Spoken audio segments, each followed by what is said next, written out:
welcome to my channel. അപ്പോൾ നമ്മൾ ഇന്നിവിടെ ഒരു മോര് കറിയാണ് ഉണ്ടാക്കാൻ പോകുന്നത്. സിമ്പിൾ ആയിട്ട് എങ്ങനെയാണ് ഉണ്ടാക്കാൻ പറ്റുന്നത്? കോമൺ എല്ലാവർക്കും അറിയുന്ന റെസിപ്പി ആയിരിക്കും. അപ്പം ചോറിന്റെ കൂടെ എന്താ പറയാ ജസ്റ്റ് മോര് കറി മാത്രം മതി, നമുക്കൊരു വേറെ കറിയോ തൊട്ടുകൂട്ടാ വേറെ ഒന്നും ആവശ്യമില്ല. അത്ര ടേസ്റ്റിയാണ്. അപ്പം ഞാനത് എങ്ങനെയാണ് ഉണ്ടാക്കുന്നതെന്ന് കാണിച്ചു തരാം. അപ്പൊ അതിന് വേണ്ട ഇൻഗ്രീഡിയൻസ് തൈര്, ഇതിപ്പം നമ്മളെ ഇഷ്ടത്തിനനുസരിച്ച് നമുക്ക് എടുക്കാം. ഞാനിപ്പോ ഒരു ഫുൾ ഗ്ലാസ് ഇല്ല, ഒരു എന്താ പറയാ ഫുള്ളിന് കുറച്ച് കുറവ്. പിന്നെ കടുക് വേണം, ഉലുവ വേണം, പിന്നെ ഉലുവ വറുത്ത് പൊടിച്ചു വെച്ചതുണ്ട്, പിന്നെ കറിവേപ്പില, മഞ്ഞൾപ്പൊടി, മുളക് പൊടി, പിന്നെ ഞാൻ സെപ്പറേറ്റ് ആയിട്ട് ചെറിയ ഉള്ളി ഒരു 10-12 ചെറിയ ഉള്ളിയും പച്ചമുളകും ഇഞ്ചിയും വെളുത്തുള്ളിയും ചതച്ചിട്ട് വെച്ചിട്ടുണ്ട്. പിന്നെ ഉപ്പ്, ആവശ്യത്തിനുള്ള വെളിച്ചെണ്ണ. ഇത്രയും ഇൻഗ്രീഡിയൻസ് വെച്ചിട്ട് നമുക്ക് എങ്ങനെയാണ് ഈസി ആയിട്ട് മോരുകറി തയ്യാറാക്കുന്നത് നമുക്ക് കാണാം. അപ്പൊ ഫസ്റ്റ് ഒരു പാന് ഞാനിവിടെ ചൂടാക്കാൻ വെച്ചിട്ടുണ്ട്. അപ്പൊ ഇതിലോട്ട് നമുക്ക് ഓയില്, കോക്കനട്ട് ഓയില് ഒഴിച്ചു കൊടുക്കുക ആവശ്യത്തിനുള്ളത്. ഇതിലോട്ടേക്ക് കടു ആദ്യം പൊട്ടിക്കണം നമുക്ക്. അപ്പം കടു ഞാൻ ചേർക്കുന്നുണ്ട്. അപ്പൊ നമ്മളിവിടെ കടു പൊട്ടി കഴിഞ്ഞാൽ നമുക്ക് ഇതിലോട്ടേക്ക് ഉലുവ ചേർത്ത് കൊടുക്കാം.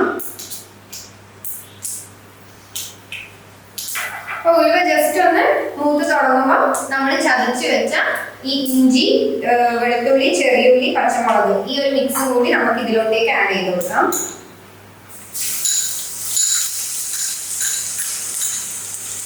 പൊട്ടിത്തെറിക്കാനൊക്കെ ചാൻസ് ഉണ്ട്, അപ്പൊ അതൊക്കെ ഒന്ന് ശ്രദ്ധിക്കുക. ഇത് നന്നായിട്ട് ഇതിനി ഇളക്കി കൊടുക്കാം.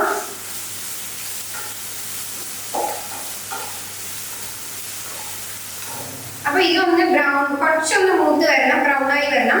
അപ്പൊ നമുക്ക് നമ്മുടെ തൈര് ഒന്ന് ഉടച്ചു വെക്കാം. അപ്പൊ ഞാൻ പറഞ്ഞു നേരത്തെ ഒരു ഗ്ലാസ് എന്താ പറയാ തൈരാണ് ഞാൻ എടുത്തത്.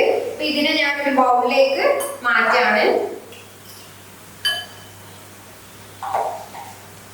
ഞാൻ ഇതിനെ ഒരു സ്പൂണ് വെച്ചിട്ട് അതിന്റെ ലെമസൊക്കെ കളഞ്ഞിട്ടു. ഇത് നമുക്ക് ഈ ഉടച്ച തൈരിലേക്ക് എത്രയാണോ തൈര് ഈ ഒരു ഗ്ലാസിന്റെ അളവിൽ എടുത്തത് ആ സെയിം എമൗണ്ടിൽ വെള്ളം കൂടി ചേർത്തിട്ട് ഇളക്കി കൊടുക്കുക. അപ്പം ആ സെയിം എമൗണ്ടിൽ വെള്ളം ഞാനിപ്പോൾ എടുത്തിട്ടുണ്ട്. അപ്പൊ ഞാനത് ഇതിലോട്ടേക്ക് മിക്സ് ചെയ്യാണ്. എന്നിട്ട് നന്നായിട്ട് മിക്സ് ചെയ്തിട്ട് സൈഡിലേക്ക് മാറ്റി വെക്കുക. പൊടി നമുക്ക് ആഡ് ചെയ്ത് കൊടുക്കാം. കുറച്ച് മുളക് പൊടി, ഒരു പിഞ്ച് മതി. മഞ്ഞൾപ്പൊടി കുറച്ച് കൂടുതൽ ഇട്ട് കൊടുക്കേണ്ടത്. അപ്പൊ മഞ്ഞൾപ്പൊടി, പിന്നെ ആവശ്യത്തിനുള്ള ഉപ്പ്.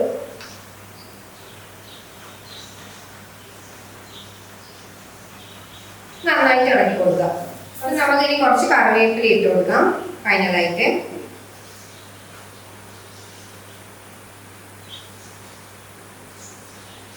ഓൾമോസ്റ്റ് നമ്മുടെ ഇത് ഇവിടെ റെഡിയായി. നമുക്ക് തൈര് കൂടി ഇതിലോട്ടേക്ക് ഒഴിച്ചിട്ട് പിന്നെ വേണമെങ്കിൽ കുറച്ച് മഞ്ഞൾപ്പൊടി, ഉപ്പൊക്കെ നോക്കിയിട്ട് ചേർത്ത് കൊടുത്താൽ മതി. അപ്പൊ നമുക്കിനി തൈര് ഇതിലോട്ടേക്ക് ആഡ് ചെയ്ത് കൊടുക്കാം.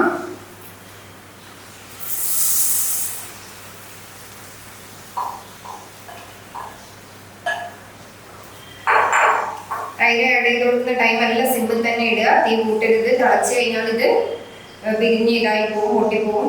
ആവശ്യത്തിന് ഉപ്പും മഞ്ഞൾപ്പൊടി വേണമെന്നുണ്ടെങ്കിൽ മാത്രം കുറച്ച് ചേർത്ത് കൊടുക്കുക.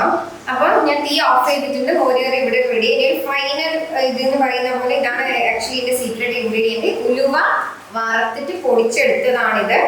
അപ്പം ഒന്ന് ബ്രൗൺ കളർ ആകുന്നവരെ ഉലുവ വറക്കുക. എണ്ണയൊന്നും ചേർക്കണ്ട, പ്ലെയിൻ പാനിൽ ഒന്ന് സോട്ട് ചെയ്തെടുക്കുക. എന്നിട്ട് അമ്മിയിൽ കുത്തി പൊടിച്ചതാണ്. അപ്പൊ അത് ലാസ്റ്റ് നമ്മൾ ഇതിന്റെ മേലെ ഒന്ന് തൂവി കൊടുക്കുക. നമ്മുടെ വയറിനും ദഹനത്തിനൊക്കെ എന്താ പറയാ നല്ല അടിപൊളിയായിട്ടുള്ള സാധനം ഈ മോര് കറി. നമുക്ക് ചോറിന്റെ കൂടെ അല്ലെങ്കിൽ വെറുതെ ഒരു ഗ്ലാസ്സിൽ കുറച്ച് കഴിച്ചാലും ഹെൽത്തിന് ഏറ്റവും ഒരു എന്താ പറയുക ഡൈജഷനൊക്കെ നല്ലൊരു കറിയായിട്ടോ എന്താ ഒരു സൈഡായിട്ട് നമുക്ക് മോരൊക്കെ കുടിക്കുന്ന പോലെ കുടിക്കാൻ പറ്റും.